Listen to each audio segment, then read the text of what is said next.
হ্যাঁ বন্ধুরা, অন্ধকারের মধ্যে দিয়ে আসছি, কেননা সমস্ত রান্নাঘরের লাইটটা দিই। সমস্ত গরম কি আমাদের এখানেই নাকি সেটা বলতে পারবো না। এত গরম, বাপরে বাপ, মানে গরমের কথা আর বলাই যাবে না। কেউ আমাদের গরমগুলো কিনেও নেয় না। কি অশান্তি, মানে গরমে কেউ যেতেই চায় না। আর যত দার্জিলিং পাহাড়ের যত জায়গা আছে সেখানেই লোকে যেতে চায়, কিন্তু একটু যদি গরমও কেউ কিনে নিত তাহলে বোধহয় বাঁচা যেত। এত গরম। তাহলে চলো আজকে দুপুরবেলাতে কি ভিডিওটা একটু অবশ্য দেরি হবে ছাড়তে, তো যাই হোক, আজকে দুপুরে কি রান্না হয়েছে সেটা তোমাদেরকে দেখাই। অতিরিক্ত গরম, অতিরিক্ত গরম। বন্ধুরা, এখানে শশা গোল গোল করে কাটা আছে, একটা নতুন আইটেম, আমি ঢাকটা খুলেই রেখেছি।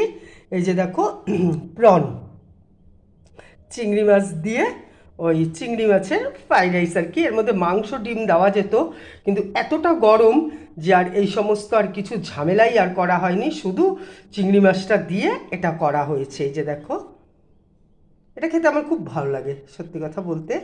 মানে এই যে পেঁয়াজ টেয়াজ দিয়ে, দেখতে পেলে দারুণ লাগে খেতে এটা। সঙ্গে খাওয়ার জন্য কি আছে দেখো, এই যে তার সঙ্গে খাওয়ার জন্য চিলি চিকেন আছে। কেননা ওটা শুকনো শুকনো, তো তার সঙ্গে একটু যদি মানে একটু ঝোল ঝোল না হয় তাহলে। আর এত গরম যে কি জিনিস দেখাবো, যে আমার ছোট ছেলে এক মানে চিংড়ির কোনো কিছু, হ্যাঁ আগে বললাম যে তোরটা আলাদা করে রাখি, না ও খাবে না। দেখো এই যে সাদা ভাত আছে ওর, শেরুর, তারপরে হচ্ছে রাতের 3 বেলার ভাত এখানে তুলে রেখে দিয়েছি। জানি না কম বেশি কি হবে, বেশি হলে তো রাখাই যাবে আর কম হলে তো হলোই। এই ছিল আজকে দুপুরের রান্নাবান্না।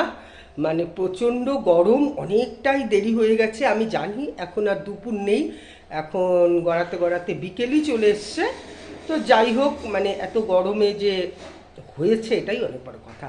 তাহলে রাখছি, সবাই ভিডিওটা দেখো, আবার দেখা হবে নতুন ভিডিওর সাথে। টাটা।